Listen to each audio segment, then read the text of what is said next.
लोकायत अथवा चार्वाकी आचार्यों का कथन है कि कल अर्थात भविष्य में मिलने वाली स्वर्ण मुद्रा की आशा से वर्तमान में प्राप्त तांबे का सिक्का ही श्रेष्ठ है, क्योंकि भविष्य में सोने का सिक्का मिलेगा इसमें संदेह है।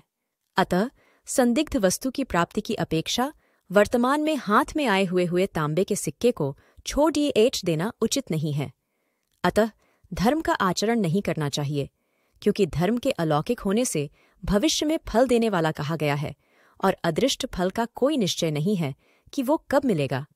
अतः अनिश्चित फल वाले धर्म का आचरण नहीं करना चाहिए। इस प्रकार अनिश्चित फल देने वाले काम शास्त्र के ज्ञान की उपयोगिता भी नहीं। आचार्य वात्स्यायन का कथन है, धर्म का आचरण अवश्य करना चाहिए, क्योंकि धर्म का प्रतिपादन करने वाले वेद और शास्त्र ईश्वरकृत एवं मंत्र द्रष्टा ऋषियों द्वारा प्रवर्तित होने के कारण सत्य एवं प्रामाणिक हैं।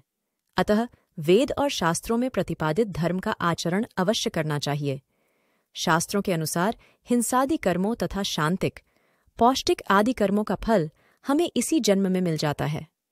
पूर्व मीमांसा का कथन है कि वेद शास्त्र में जिन कर्मों को करने का निर्देश है वो 4 हैं: नित्य, नैमित्तिक, काम्य और निषिद्ध। संध्या वंदन आदि नित्य कर्म हैं। विशेष अवसरों पर किसी निमित्त से किए जाने वाले कर्म नैमित्तिक कर्म हैं, जैसे पुत्रोत्पत्ति पर किए जाने वाले जात कर्म आदि नैमित्तिक कर्म हैं। किसी कामना की पूर्ति हेतु जो कर्म किए जाते हैं वो काम्य कर्म हैं, और सुरापान, ब्रह्महत्या जैसे कर्म निषिद्ध कर्म हैं। काम्य और निषिद्ध कर्मों के परित्याग पूर्वक नित्य और नैमित्तिक कर्मों के अनुष्ठान से धर्म का उदय होता है। अतः वेद विहित कर्मफल की प्राप्ति के लिए धर्म का आचरण करना चाहिए। इसी प्रकार सूर्य, चंद्र, नक्षत्र, तारा एवं अन्य ग्रहों की प्रवृत्ति लोक कल्याण के लिए देखी जाती। इनके विधिवत अनुष्ठान से शुभाशुभ फलों की प्राप्ति इसी लोक में होती है। अतः धर्म आचरण अनिवार्य है, और श्रेष्ठ सुखी गुणवत्ता पूर्ण जीवन के लिए कामशास्त्र का ज्ञान भी अनिवार्य है।